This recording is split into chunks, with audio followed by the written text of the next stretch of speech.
A very warm welcome to all the students of class 10 biology. Myself Shivani from St. Xavier High School, Sidhwa Parvati.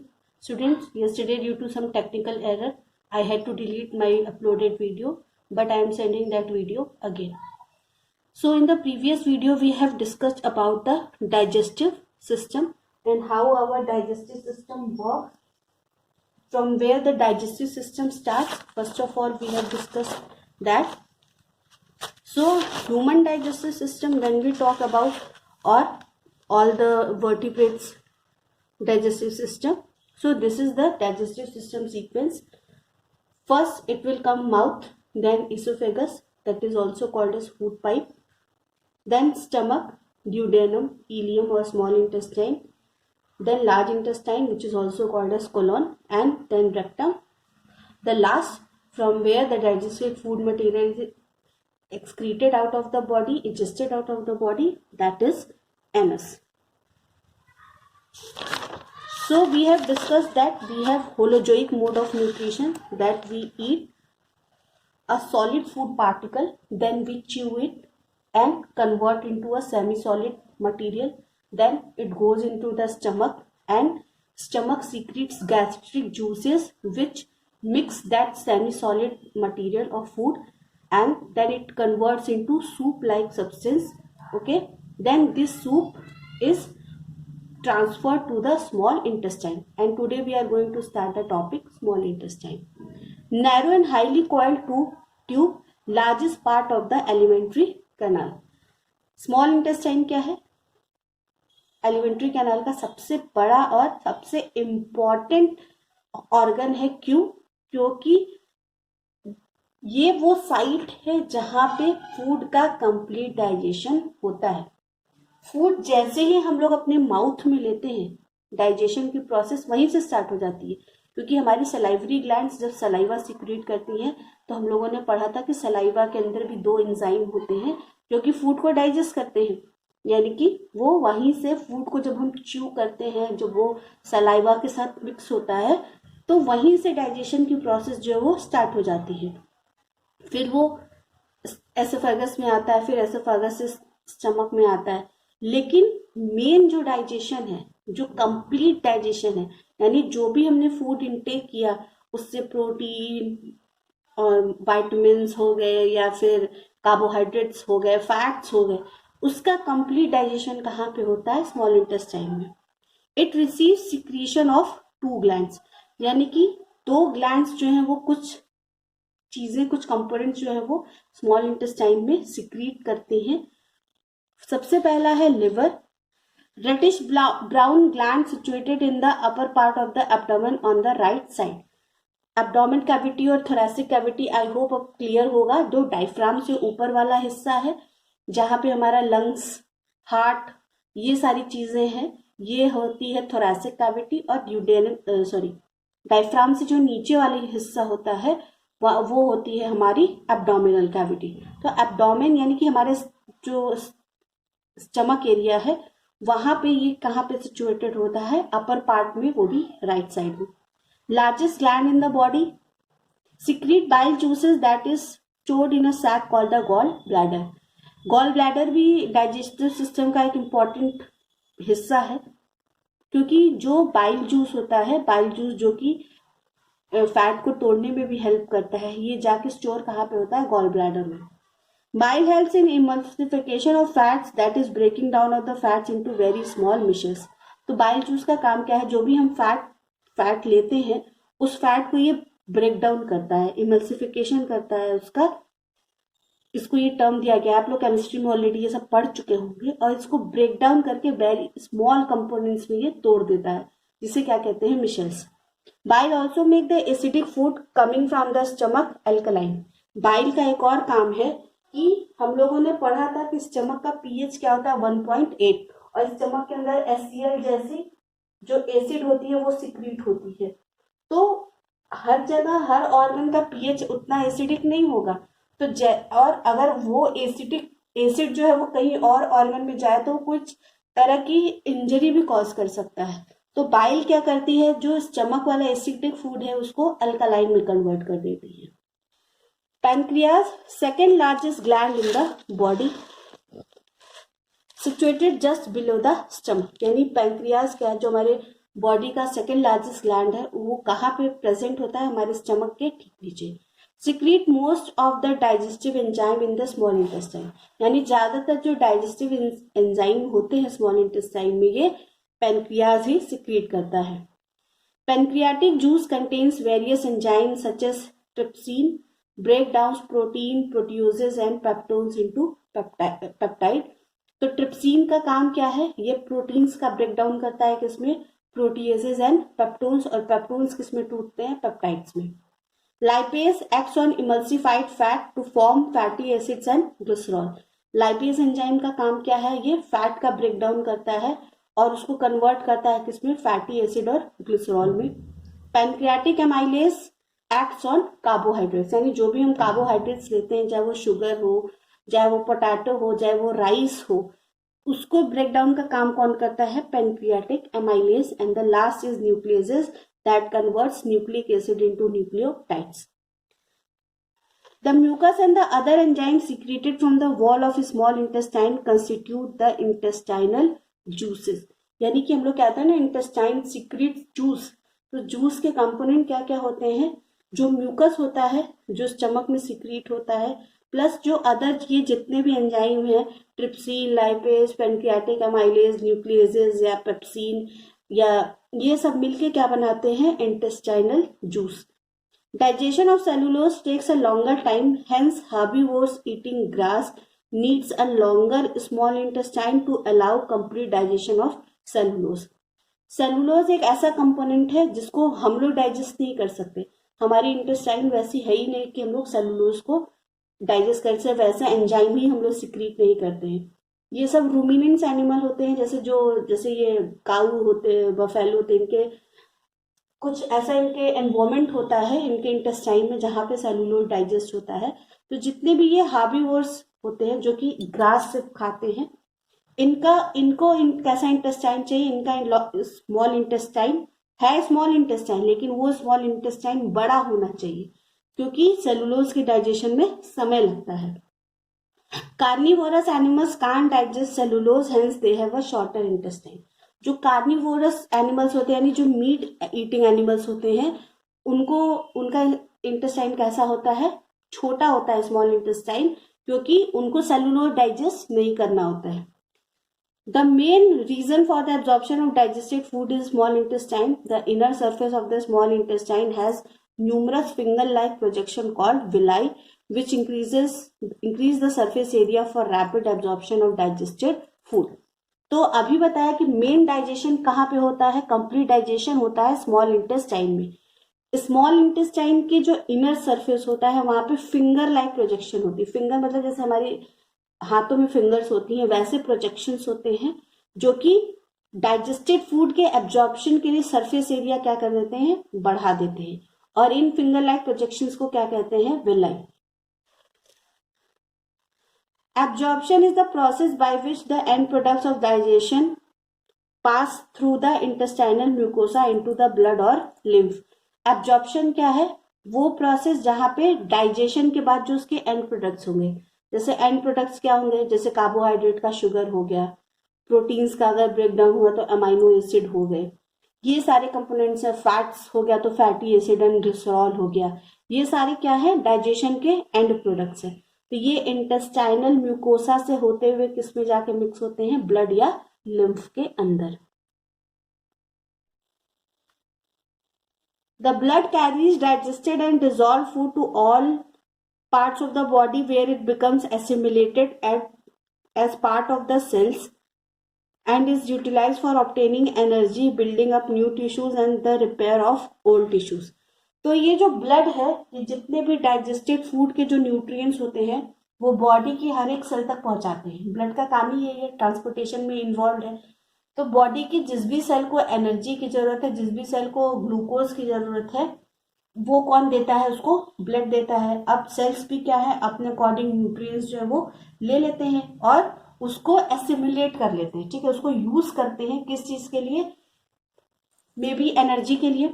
यानी कि जो cell क्या करते हैं, cell glucose को oxygen के प्रेजेंस में तोड़ते हैं और उससे क्या वो निकालते, कार्बन डाइऑक्साइड, वाटर और एनर्जी। जो कि हमारी बॉडी में एटीपी के फॉर्म में स्टोर होती है। ठीक है, इसीलिए अभी आगे हम लोग रेस्पिरेशन पढ़ेंगे। तो रेस्पिरेशन में जो एरोबिक रेस्पिरेशन होता है, जो कि ऑक्सीजन के प्रेजेंस में होता है, वो ज्यादा एनर्जी जनरेटिंग होता है इन कंपैरिजन टू द वो रेस्पिरेशन जो कि ऑक्सीजन की एब्सेंस में होता है। प्लस न्यू टिश्यूज के फॉर्मेशन में भी एनर्जी चाहिए और ओल्ड टिश्यू को रिपेयर करने के लिए भी एनर्जी चाहिए। तो ये सारा एनर्जी कहाँ से मिलता है? वो जो फूड के डाइजेस्टेड कंपोनेंट्स है जो कि सेल यूज करते हैं किसमें? Aerobic respiration. तो ये रहा डायग्राम किसका? स्मॉल इंटेस्टाइन के विलाई का। ये विलाई है, ठीक है, ये ब्लड कैपिलरी है। तो विलाई क्या करेंगे? डाइजेस्टेड फूड को ब्लड कैपिलरी में दे देंगे, ब्लड कैपिलरी से सारे बॉडी तक वो ब्लड के न्यूट्रिएंट्स जो वो पहुंच जाएंगे। The unabsorbed food is sent into a wider tube called large intestine or colon, where more villi absorb most of the water and minerals from this material.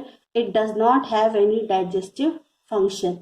अब जो फूड जो कि अनएब्जॉर्ब है अभी तक स्मॉल इंटेस्टाइन से निकलने के बावजूद भी, वो वापस से एक बड़े से ट्यूब में जाता है, चौड़े से, जिसे क्या कहते हैं? लार्ज इंटेस्टाइन या कोलॉन। अब यहाँ पे स्मॉल इंटेस्टाइन से भी ज्यादा विलाई है, ठीक है, और ये विलाई क्या करती है? ज्यादा से ज्यादा जो मटेरियल है, वाटर है, मिनरल्स है फूड के अंदर अभी भी जो बचा हुआ है, उसको एब्सॉर्ब कर लेती है। पर इस लार्ज इंटेस्टाइन का डाइजेशन के फंक्शन में कोई भी इंपॉर्टेंट रोल नहीं है। मतलब ऐसा कोई नहीं है कि लार्ज इंटेस्टाइन कोई ऐसा काम करता हो जिसका डाइजेशन के ऊपर असर पड़ता हो। The digestive waste solidified into coherent feces in the rectum initiate a neural reflex causing an urge or desire for its removal. तो ये जो डाइजेस्टिव वेस्ट होता है ये कहाँ पे जाता है? फिर रेक्टम में जाता है, जो फीकल मटेरियल होता है, और ये एक न्यूरल रिफ्लेक्स होता है। जैसे कि जब हम लोग खाना खाते हैं रात में, तो रात भर में उसका डाइजेशन हो जाता है, जो भी उसके न्यूट्रिएंट्स होते हैं वो सेल तक पहुंच जाते हैं। अब जितना भी वेस्ट मटेरियल है, वेस्ट मटेरियल हमारे रेक्टम में जाके स्टोर हो जाता है। लेकिन जब सुबह हम लोग उठते हैं तो सब लोग टॉयलेट जाते हैं एक्सक्रीटरी मटेरियल को बॉडी से बाहर निकालने के लिए। तो ये एक अर्ज होती है ना, ऐसा तो नहीं कि कोई ऐसे जाके टॉयलेट में बैठा रहता है दिन भर, नहीं। सुबह या जब भी किसी भी टाइम पे, ये मैं नहीं कर रही हूँ सिर्फ सुबह, किसी भी टाइम पे ये एक अर्ज होती है ना कि जब ये वेस्ट मटेरियल बॉडी के अंदर इकट्ठा होता है तभी हम उसको रिमूव करते हैं। तो ये एक अर्ज होती है, ये एक वॉलेंट्री प्रोसेस है। The egestion of faeces to the outside through the anal opening defecation is a voluntary process and is carried out by a mass peristaltic movement. जो ये डेफिकेशन का जो प्रोसेस है, डेफिकेशन मतलब क्या होता है? जो भी फीकल मटेरियल को बॉडी से बाहर निकालना, उसका इजेशन करना। तो ये क्या है? ये एक वॉलेंट्री प्रोसेस है।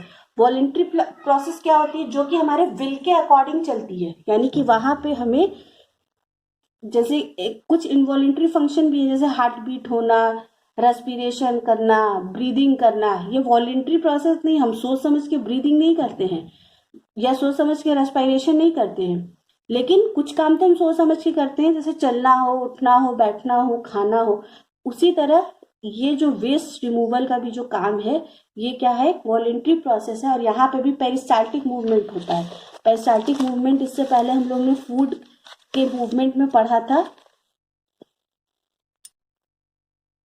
पेरिस्टाल्टिक मूवमेंट कहाँ पे होता है? जैसे हमारे एसोफेगस से मूव करता है फूड, वहां पे पेरिस्टाल्टिक मूवमेंट होता है, यानी rhythmic contraction and expansion of the muscles, ताकि कोई चीज इजीली स्मूथली मूव कर जाए। तो वो पेरिस्टाल्टिक मूवमेंट कहाँ होता है? एनस में भी, ठीक है।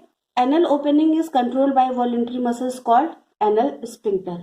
यानी जब हम लोग को एक अर्ज होती है, डिजायर होती है एक्सक्रीटरी मटेरियल को बाहर निकालने के लिए, तो जो एनस होता है हमारा, वहां जो ओपनिंग होती है, वहां पे एनल स्फिंक्टर मसल्स होते हैं। और ये क्या करते हैं? ये वॉलेंट्री मसल्स होते हैं, और ये क्या करते हैं? उस एक्सक्रीशन की प्रोसेस को बहुत ही स्मूथली कराने में हेल्प करते हैं। Now next topic we are going to start will be respiration. Activity 2 दी हुई है एनसीईआरटी में, मैंने एक ही लिखी है। सेकेंड वाली एक्टिविटी आप लोग मुझे खुद पढ़ के बताइएगा क्या होता है। एक्टिविटी 6.4 में क्या करना है, take some freshly prepared lime water in a test tube, blow air through this lime water. Lime water सबको पता होगा, कैल्शियम कार्बोनेट जो चूना होता है, तो उसको क्या करिए, एक टेस्ट ट्यूब लीजिए, उसमें कैल्शियम कार्बोनेट डालिए, वाटर डाल के मिक्स कर दीजिए। अब उस टेस्ट ट्यूब में एयर पास कीजिए, ब्लो कीजिए, जैसे मुंह से हम लोग एयर रिलीज करते हैं वो। Note how long it takes for the lime water to turn milky. तो वो कैसा होगा, उसमें बबल्स आएंगे व्हाइट कलर के और वो मिक्स होगा, तो जैसे दूध दिखता है ना वैसा मिल्की अपीयरेंस होगा। तो आपको देखना है कि कितने देर में मिल्की अपीयरेंस आपको दिखा। यूज अ सिरिंज और पिचकारी to pass air through some fresh lime water taken in another test tube. तो अब ऐसा कीजिए, एक दूसरा टेस्ट ट्यूब लीजिए, उसमें भी ऐसे ही कैल्शियम कार्बोनेट डाल के प्रिपेयर कर लीजिए वाटर डाल के, और अब क्या कीजिए, कोई पिचकारी या वो ले लीजिए सिरिंज और उसके थ्रू एयर पास कीजिए। तो देखिए अब फिर ये टाइम नोट कीजिए कि पिचकारी से करने से कितने देर में जो लाइम वाटर है वो मिल्की टर्न हो रहा है। What does this tell us about the amount of CO2 in the air that we breathe out? इससे हमें ये पता करना है कि जो एक्सहलेशन के टाइम पे हम लोग जो CO2 एनवायरमेंट में रिलीज करते हैं, तो कितना ज्यादा CO2 हम लोग के माउथ से रिलीज होता है। The second experiment will take more time. This tells us that air we breathe out has more CO2 than the atmosphere.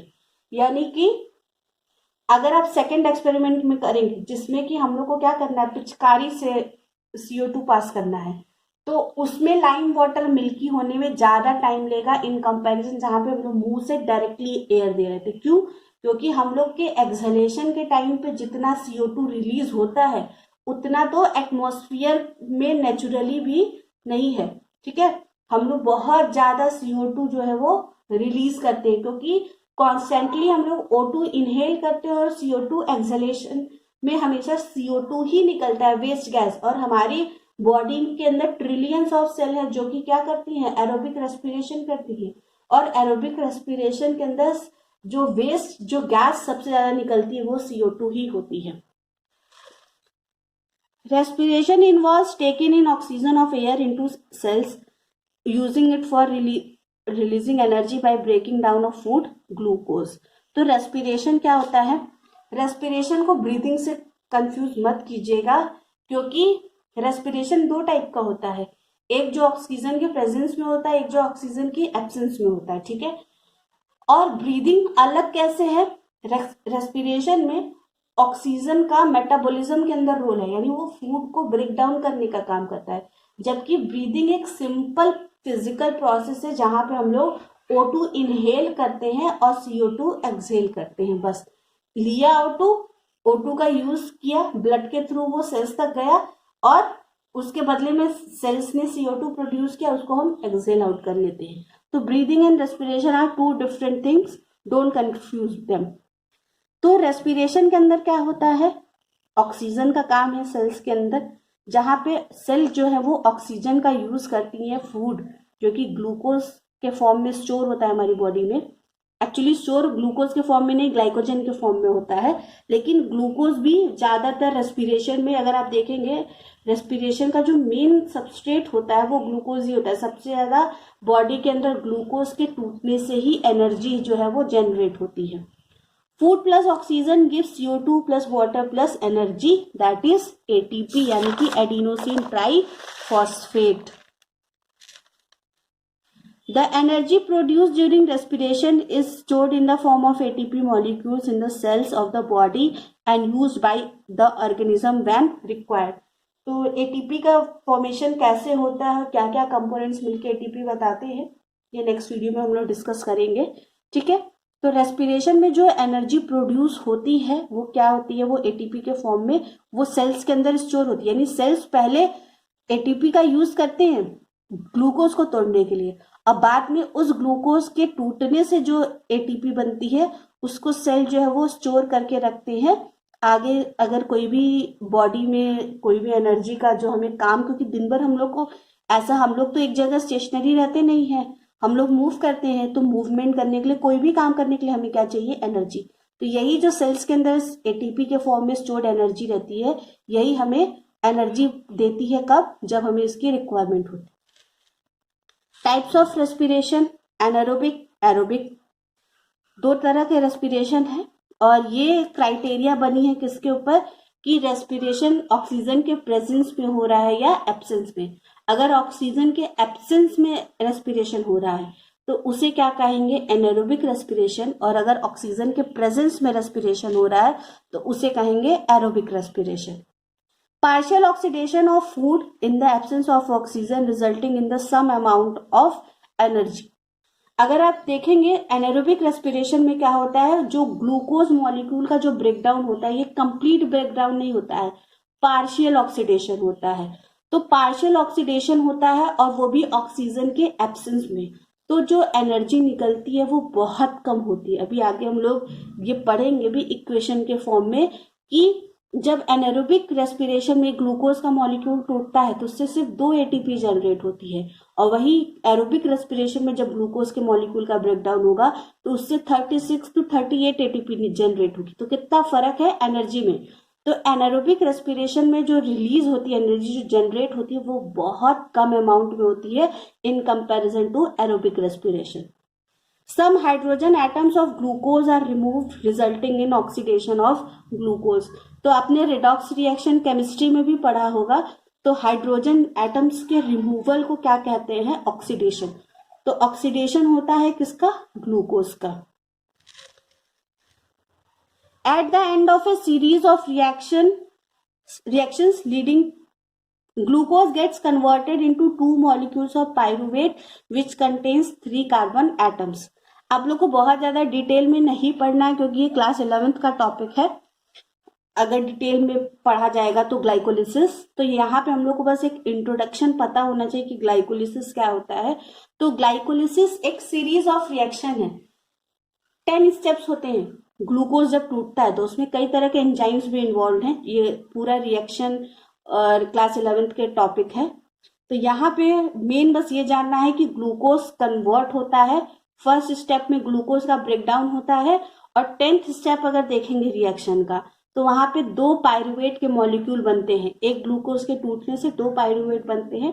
अब पायरुवेट क्या है, एक 3 कार्बन कंपाउंड है, यानी कि पायरुवेट का अगर स्ट्रक्चर जैसे ग्लूकोज का स्ट्रक्चर देखा होगा ना, C6H12O6, तो 6 कार्बन का कंपाउंड है। उसी तरह पायरुवेट क्या है, 3 कार्बन। तो जो ग्लूकोज का 6 कार्बन है, जब उसका ब्रेकडाउन होता है तो वो 2 पायरुवेट में टूट जाता है, तो 3 कार्बन के पायरुवेट 2 बनते हैं। The oxidation of glucose in a series of reactions leading to the formation of pyruvate is called glycolysis. यानी कि जब ग्लूकोज का ऑक्सीडेशन होता है एक सीरीज ऑफ रिएक्शंस के थ्रू, जिसमें कि पायरुवेट बनता है, उस सीरीज ऑफ रिएक्शंस को क्या कहते हैं, ग्लाइकोलिसिस। तो ग्लाइकोलिसिस मतलब क्या होता है, ग्लाइको मतलब क्या होता है, शुगर, और लिसिस मतलब क्या होता है, टूटना। जैसे आप लोग फोटोलिसिस पढ़े होंगे, फोटो मतलब क्या है, लाइट, और लिसिस मतलब टूटना। जब कोई मॉलिक्यूल लाइट के प्रेजेंस में टूटता है तो उसको क्या कहते हैं, फोटोलिसिस। इसी तरह ग्लाइकोलिसिस क्या होता है, जब ग्लूकोज का एक मॉलिक्यूल टूटता है। टूटने का मतलब क्या होता है, ब्रेकडाउन होता है उसका। Takes place in cytoplasm of the cells of all organism. Glycolysis is the common phenomena जो कि हर और लिविंग ऑर्गेनिज्म में होता है, चाहे वो यूकैरियोट हो चाहे वो प्रोकैरियोट हो। इवन बैक्टीरिया के अंदर भी ग्लाइकोलिसिस होता है, ईस्ट के अंदर भी ग्लाइकोलिसिस होता है। क्यों, क्योंकि ये साइटोप्लाज्म में होता है। साइटोप्लाज्म हर सेल के पास है, प्रोकैरियोट सेल के पास भी है, यूकैरियोट के सेल के पास भी। अगर ये किसी पर्टिकुलर ऑर्गेनेली में होता तब ये प्रोकैरियोट्स में नहीं होता, क्योंकि प्रोकैरियोट्स के पास कोई भी मेम्ब्रेन बाउंड ऑर्गेनेली नहीं होती है। लेकिन क्योंकि ये ग्लाइकोलिसिस साइटोप्लाज्म में होता है तो ये सारे लिविंग ऑर्गेनिज्म के अंदर ही होता है ये process. First stage of respiration, both aerobic and anaerobic. यानी कि अगर आप रेस्पिरेशन की बात करोगे तो ये रेस्पिरेशन का पहला स्टेज है, और एरोबिक रेस्पिरेशन में भी सबसे पहले ग्लाइकोलिसिस होता है, और एनारोबिक रेस्पिरेशन में भी सबसे पहले ग्लाइकोलिसिस ही होता है। After glycolysis pyruvate gets converted into different compounds depending on which whether further reaction takes place in the presence और एब्सेंस ऑफ ऑक्सीजन। यानी ग्लाइकोलिसिस के कंप्लीट होने के बाद जब पाइरूवेट बन जाता है तो पाइरूवेट भी अदर कंपाउंड्स में कन्वर्ट होता है, पर ये डिपेंड करता है कि सिचुएशन क्या है। अगर ऑक्सीजन के प्रेजेंस में पाइरूवेट टूट रहा है तो वो कुछ और कंपाउंड में बनेगा, अगर ऑक्सीजन के एब्सेंस में हो रहा है ये प्रोसेस तो वो कोई और कंपाउंड में कन्वर्ट हो जाएगा।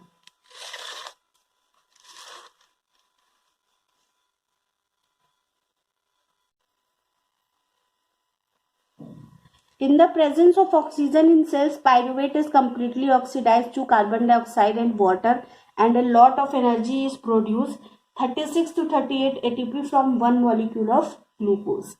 यानी कि जब पाइरूवेट बन जाता है ग्लाइकोलिसिस के एंड में, तो अगर ऑक्सीजन प्रेजेंट है तो ऑक्सीजन प्रेजेंट होने के कंडीशन में जो ग्लूकोज से ये पाइरूवेट बना है इसका कंप्लीट ऑक्सीडेशन होता है। यानी एक ग्लूकोज टूटा, दो पाइरूवेट बना, उसका कंप्लीट ऑक्सीडेशन होगा, और कंप्लीट ऑक्सीडेशन के बाद लास्ट में क्या मिलेगा, प्रोडक्ट्स क्या मिलेंगे, CO2 जो कि सेलुलर वेस्ट होता है, वाटर एंड 36 to 38 ATP जो कि अभी बताया। ठीक है, एक ग्लूकोज मॉलिक्यूल के टूटने से 36 to 38 ATP मिलता है।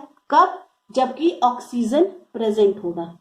In the absence of oxygen, different products like lactic acid or ethanol and CO2 is formed in different situations। अगर ऑक्सीजन एब्सेंट है तो ग्लूकोज का मॉलिक्यूल टूटा पाइरूवेट में, पाइरूवेट से वो या तो लैक्टिक एसिड बनाएगा या एथेनॉल बनाएगा, CO2 बनाएगा। ये अलग अलग सिचुएशंस के ऊपर डिपेंडेंट होता है। The microscopic organisms like yeast and bacteria obtain energy by anaerobic respiration. In low supply of oxygen, yeast converts pyruvate to ethanol and CO2, releasing a small amount of energy, 2 ATP। जो microscopic organism होते हैं unicellular, जैसे कि east हो गया, bacteria हो गया, इन सबको एनर्जी कहाँ से मिलती है? अनएरोबिक रेस्पिरेशन से। ठीक है, अनएरोबिक रेस्पिरेशन से एनर्जी करते हैं। इसमें क्या होता है कि ऑक्सीजन की सप्लाई तो बहुत कम होती है, क्योंकि ईस्ट ज्यादातर ऐसे डैम्प एंड डार्क प्लेसेस पे प्रेजेंट होता है जहाँ पे ऑक्सीजन बहुत मुश्किल से मिलता है, या बैक्टीरिया भी ऐसे ही इन्वायरमेंट में रहता है। तो इन लोग क्या करते हैं, जब ग्लाइकोलिसिस के बाद पाइरूवेट बनता है तो पाइरूवेट को, क्योंकि ऑक्सीजन एब्सेंट होता है, तो वहां से पाइरूवेट किस में कन्वर्ट होता है? एथेनॉल एंड CO2, और एनर्जी क्या रिलीज होती है? मात्र 2 ATP। तो फर्क आया ना, 36 to 38 या फिर सिर्फ 2 ATP। तो पहले ही मैंने बता दिया था कि एरोबिक रेस्पिरेशन के कंपैरिजन में एनारोबिक रेस्पिरेशन से बहुत कम अमाउंट ऑफ एनर्जी जो है वो जनरेट होती है। Anaerobic respiration resulting in the formation of these products is also called fermentation. यानी कि जब ऑक्सीजन के एब्सेंस के इन्वायरमेंट में कोई भी चीज कन्वर्ट होती है तो उस प्रोडक्ट को हम क्या कहते हैं? Fermented product. ये फर्मेंटेशन से बना हुआ है। जैसे ईस्ट क्या है? ईस्ट ऑक्सीजन के एब्सेंस में अल्कोहल बनाता है। या फिर आपने अपने घर में नॉर्मली देखा होगा जैसे विनेगर बनता है, वो भी एक फर्मेंटेड प्रोडक्ट है। आप इडली खाते होंगे, आप ब्रेड खाते होंगे, ये सब के सब प्रोडक्ट किससे बनाते हैं, कैसे बनाए जाते हैं? फर्मेंटेड प्रोडक्ट होते हैं। यानी ये सब ऑक्सीजन एब्सेंट एनवायरमेंट में प्रिपेयर किए जाते हैं। तो ये रहा रिएक्शन। ग्लूकोज का क्या होगा? ग्लाइकोलिसिस होगा, यानी ग्लूकोज टूटेगा कहाँ पे? साइटोप्लाज्म में। पाइरूवेट बनेगा। पाइरूवेट ईस्ट के अंदर एब्सेंस ऑफ ऑक्सीजन होगा तो क्या कंडीशन होगी? फर्मेंटेशन। क्या बनेगा? फर्मेंटेशन होगा। ठीक है, उस प्रोसेस को कहते हैं जहां पे ऑक्सीजन के एब्सेंस में एनारोबिक रेस्पिरेशन होती है, उस प्रोसेस को ही फर्मेंटेशन कहते हैं। रिलीज क्या होगा? 2C2H5OH, ये एथेनॉल का फॉर्मूला है, प्लस 2CO2 प्लस एनर्जी। ठीक है, एनर्जी क्या होगी? 2 ATP। During vigorous exercise our muscles become devoid of oxygen. Glucose converts into pyruvate, which follows another pathway to produce lactic acid with the release of a small amount of energy, 2 ATP। दूसरा anaerobic respiration कहाँ पे होता है? हमारे अंदर। कैसे? जो लोग बहुत ज्यादा एक्सरसाइज करते होंगे कई बार हम लोग होता है ना, जब हम लोग रनिंग करके आते हैं या कोई भी बहुत ज्यादा टफ ट्रेनिंग, जो लोग जिम वगैरह करते हैं वो उनको समझ में आता होगा, उनके अंदर क्या होता है, ऑक्सीजन की कमी हो जाती है। या फिर जो स्पोर्ट्स पर्सन होते होंगे, आप लोग ने टीवी में देखा होगा, मैचेस में कई बार मसल क्रैम्प्स आ जाते हैं प्लेयर्स को। तो मसल क्रैम्प्स क्या होते हैं, जब बॉडी के अंदर ऑक्सीजन की कमी हो जाती है। तो ऑक्सीजन की कमी वाली कंडीशन में क्या होता है कि ग्लूकोज से जब पायरुवेट बनता है, तो पायरुवेट से लैक्टिक एसिड बन जाता है। तो लैक्टिक एसिड के एक्यूमुलेशन से ही मस्कुलर क्रैम्प्स होते हैं, जो कि हॉट बाथ और ये सब करने से वापस से ठीक हो जाता है, क्योंकि हॉट वाटर जो है वो ऑक्सीजन का जो सर्कुलेशन होता है, जो ब्लड सर्कुलेशन होता है, उसको नॉर्मल कर देता है। तो यहाँ पे क्या होगा, सेम वही ग्लूकोज ग्लाइकोलिसिस का होगा, साइटोप्लाज्म में पायरुवेट बनेगा, ऑक्सीजन एब्सेंस कंडीशन है, ये मसल्स के टिश्यू के अंदर होता है। 2 lactic acid plus 2 ATP energy होगी, ठीक है। I know this video is lengthy because yesterday I was unable to send, and today the combined video, 2 classes are combined in this video. Accumulation of lactic acid in muscles causes muscle cramps, ये भी बताया। During anaerobic reaction, production of 2 ATPs occurs during glycolysis, and further fermentation into alcohol or lactic acid do not produce any ATPs. ये बात अगर याद रखनी तो याद रखिए, नहीं तो बहुत इंपॉर्टेंट नहीं, क्योंकि आगे तो ये पढ़ना ही है। लेकिन एक बात समझ लीजिए, जब एनारोबिक रेस्पिरेशन होता है, तो एनारोबिक रेस्पिरेशन में ग्लाइकोलिसिस की वजह से ही 2 एटीपी जनरेट होता है। जैसे ही ग्लाइकोलिसिस खत्म हुई, यानी ग्लूकोज कन्वर्ट हुआ किसमें, पायरुवेट में, तो 2 एटीपी निकली, ठीक है। अब जब पायरुवेट जिस चीज में भी कन्वर्ट हो रहा हो, चाहे वो अल्कोहल में कन्वर्ट हो रहा हो या किसी और प्रोडक्ट में कन्वर्ट हो रहा हो, उस समय कोई भी एनर्जी जनरेट नहीं होती है। एनर्जी सिर्फ और सिर्फ एनारोबिक रेस्पिरेशन में किसकी वजह से जनरेट होगी, ग्लूकोज के टूटने से। The process of respiration which releases energy takes place inside the cells of the body, so it is also known as cellular respiration. तो ये बात ध्यान में रखने वाली है, अगर रखना है तो पढ़िएगा कि जो रेस्पिरेशन की जो प्रोसेस है, जो कि एनर्जी रिलीज करती है, कहाँ पे, ये प्रोसेस जो होता है रेस्पिरेशन का, ये कहाँ पे होता है, सेल के अंदर, ठीक है। तो इसीलिए इसको एक दूसरा नाम भी दिया गया है, वो क्या है, सेलुलर रेस्पिरेशन।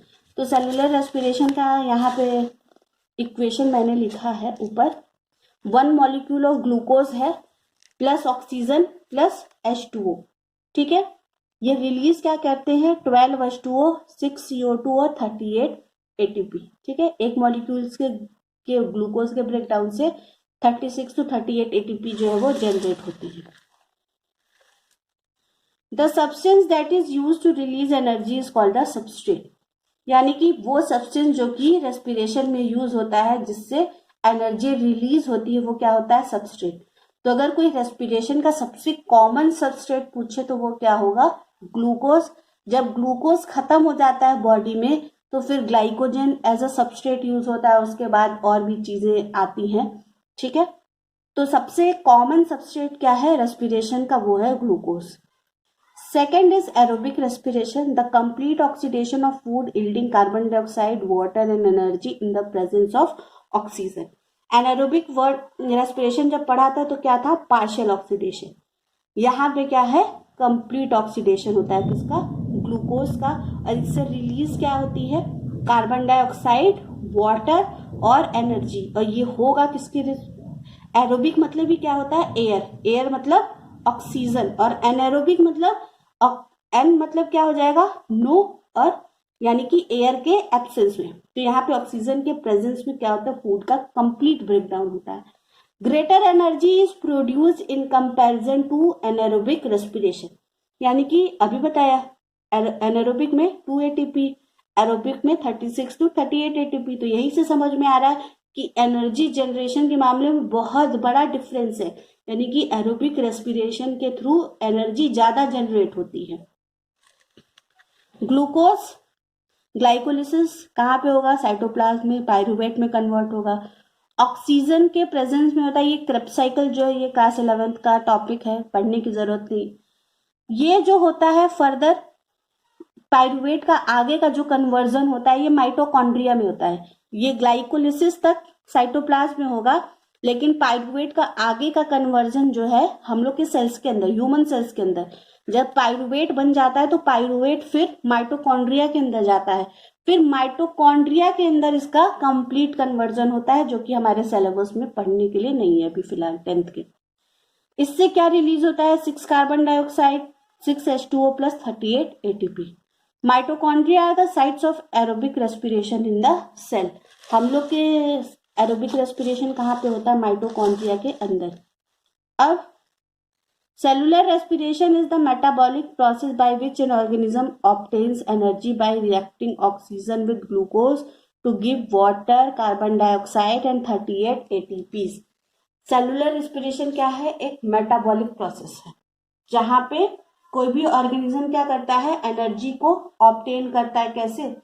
वो ऑक्सीजन पहुंचाता है, ग्लूकोज हम सेल को प्रोवाइड करते हैं, और इसी ग्लूकोज और ऑक्सीजन का यूज करके सेल क्या करते हैं? ग्लूकोज का ब्रेक डाउन करते हैं। किसमें? पायरुवेट में। फिर पायरुवेट का ऑक्सीडेशन होता है, उससे क्या रिलीज होता है? वाटर, CO2 और 38 ATP। तो यहाँ पे देखिए 3 पाथवे में कैसे कैसे, अभी तो रिएक्शन में ऑलरेडी वैसे समझ में आ गया होगा, पर ग्लूकोज है, ग्लाइकोलिसिस कॉमन है, किसमें होगा? साइटोप्लाज्म में, जिससे क्या निकलेगा? Pyruvate plus ATP, energy release हो गई। अब पायरुवेट से अगर ऑक्सीजन की कमी है ईस्ट के अंदर, क्या होगा? एथेनॉल प्लस CO2, ये फर्मेंटेशन। ठीक है। Presence of O2, presence of O2 है, इसका मतलब ये माइटोकॉन्ड्रिया में हो रहा है। क्या रिलीज होगा? Carbon dioxide plus H2O plus 38 ATP, 36 to 38।